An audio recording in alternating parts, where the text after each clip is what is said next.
Hola, soy Natalia y voy a explicar un poco de cuáles eran las actividades diarias y cómo era la vida diaria cotidiana de los habitantes de la Nueva España, o sea, el virreinato. ¿Cuáles eran las actividades que ellos hacían?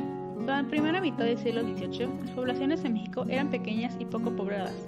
La mayor parte de la población vivía en áreas rurales y se dedicaba a labores agrícolas. Con el tiempo, estas ciudades empezaban a hacerse un poco más grandes, generando así haciendas y ranchos, que llegaron a tener una gran extensión. Ante esto, muchas personas abandonan su lugar de origen y para irse a vivir a estas propiedades. Y después, ¿qué pasaba cuando morían?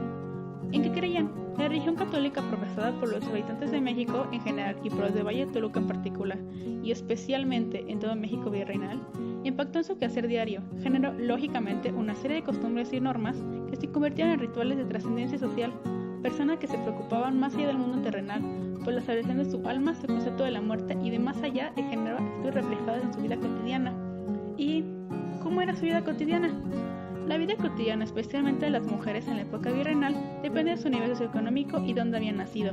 En su horizonte vital y personal, a veces se vislumbraba uno de dos destinos, el matrimonio o el convento. En cuanto al primero, a veces no había opción de escoger, y pues también se estilaba el matrimonio concertado o arreglado. Sin embargo, sí había niñas y jóvenes que podían tener acceso a la literatura y a la educación formal, tal como es el caso de Sor Juana Inés de la Cruz, a todas con luces benéfico, ya que en esa época el alfabetismo era enorme, no solo en Nueva España sino en otros lugares. Cabe indicar que no todas las jóvenes pueden acceder a la educación, y muchas se dedicaban al trabajo doméstico, y no podemos encapsular a todas las mujeres del virreinato en una sola. Había mestizas, castizas, indígenas, mulatas, negras, esclavas, asiáticas, de cualquiera. ¿Y por qué se trataba así? ¿Qué eran estas castas? Estaban conformadas por la nobleza, españoles y criollos nacidos con títulos nobiliarios, la clase media como españoles y criollos mestizos, el bajo pueblo, los comerciantes y artesanos, indios y esclavos traídos de África y Asia. ¿Llevaban la atribución de deberes? Dependía mucho de dónde nacías y con quién nacías para tu atribución de deberes, derechos, según el grado de pureza de tu sangre.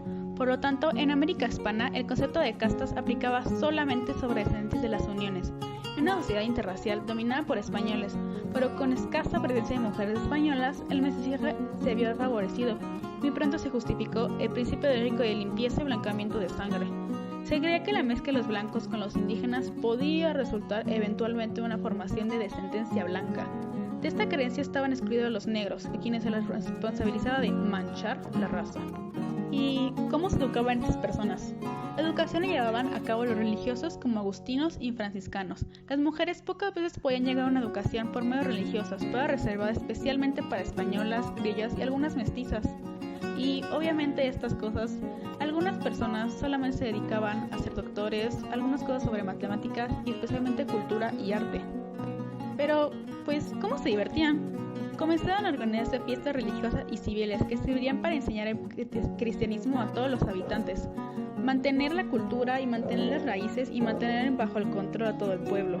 Se vestían de una manera completamente diferente, ya que se celebraban especialmente el rey de España y para tener a la gente divertida con el fin de evitar rebeliones y caos. Pero eso, a pesar de ser muy costosas, las autoridades las pagaban. El historiador Antonio Rubial nos relata en el contexto cómo se divertía la gente en este periodo llamado virreinato. Nos cuenta que junto a las fiestas religiosas se organizaban fiestas civiles, dirigidas a exaltar la figura de los monarcas. Nos cuenta que junto a las fiestas religiosas se organizaban fiestas civiles dirigidas a exaltar la figura de los monarcas, a quienes, irónicamente, sus súbditos americanos jamás verían. Celebran los matrimonios, nacimientos y difusiones de la familia real de una manera espectacular. Se colocaban las pinturas de los reyes en plazas y templos y decoraba toda la ciudad. Otras versiones más populares eran las corridas de toros. ¿Y cómo era su vestimenta? ¿Cómo iban vestidos? Los pantalones cortos y ajustados y prominentes pelucas eran una forma típica de vestimenta masculina. Las camisas igualmente igual que los sacos. Las mujeres de la nobleza usaban vestidos con corsé para deshechar su cintura. Por otro lado, las personas del pueblo se vestían con ropas hechas en los obrajes y hechas por ellos mismos. Pero, ¿cómo se consideran ellos? ¿Cuál era su código moral? Como acabamos de mencionar, su código moral era especialmente y era completamente fundamentado en la religión, así que nos daremos cuenta que la religión no es como hoy en día. Obviamente había muchas más reglas y el Vaticano tenía mucho más poder que ahora.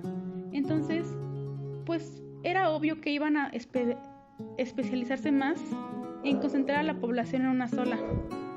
Entonces nos podemos dar cuenta de cómo se comportaban ellos. Y esto fue todo. Muchas gracias por su atención.